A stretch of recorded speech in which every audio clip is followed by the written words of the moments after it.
Igsoon atong seryosohon ang atong pag-alaga diha sa Ginoo. Tungod kay ang ilanan sa mga tao nga dili gayud seryoso sa ilang pag-alaga diha sa Ginoo, sa ilang pagtuo diha sa Ginoo, allergy sila sa pulong sa Ginoo.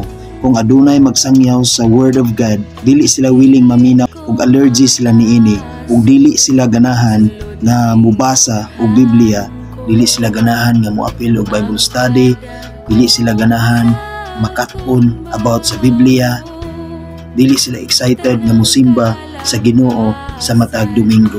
Igsoon atong hinumduman nga dili lang sa matag Domingo kita mo pasidumog, kita mo alagad, kita mo ampo diha sa Ginoo, kung dili sa matag adlaw atong pasidunggan ang Ginoo kung mag-ampo kita sa Ginoo sa dili kita mobuhat sa atong bulaton sa matag adlaw, ato gayud nga unahon ang Ginoo. Tungod kay ingon ang pulong sa Ginoo sa Mateo 7 versikulo 21, nag-ingon siya, dili ang tanan nga nagtawag kanako Ginoo Ginoo makasulod sa gingharian sa langit, kung dili kadto lamang nagtuman sa kabubuton sa akong Amahan nga atua sa langit. Igsuon, maningkamot gayud kita sa atong pagkinabuhi ning kalibutana nga dili kita mahisama niining mga tawhana nga inigabot sa panahon moingon ang Ginoo kanila nga wala ako makaila kaninyo, makasasala, pahawa kamo.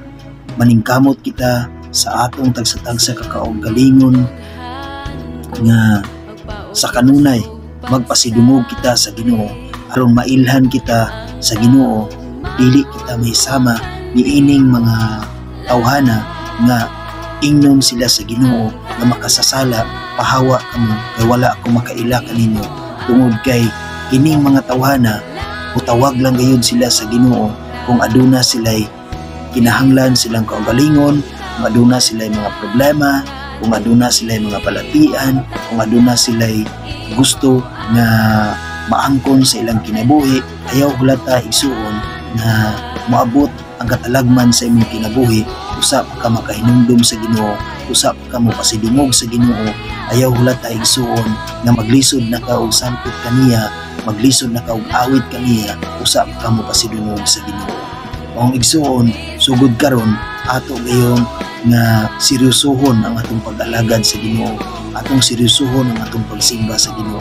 Tungod kay nag-ingon si Lord sa Mateo 22 versikulo 37, nag-ingon siya, higugmaa ang Ginoo nga imong Dios sa tibuok mong kasing-kasing, sa tibuok mong kalag, ug sa tibuok mong hunahuna.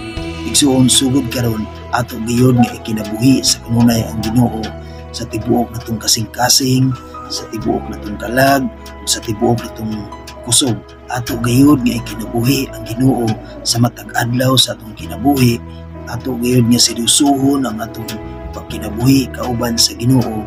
Ato gayud nga pasidunggan ang Ginoo sa tibuok natong kasing-kasing, sa tibuok natong kalag, ug sa tibuok natong hunahuna. Tungod kay pinaagi niini masiguro nato nga mailhan gayud kita sa Ginoo. God bless sa tanan. Ang Ginoo na higugma kanato sa kanunay.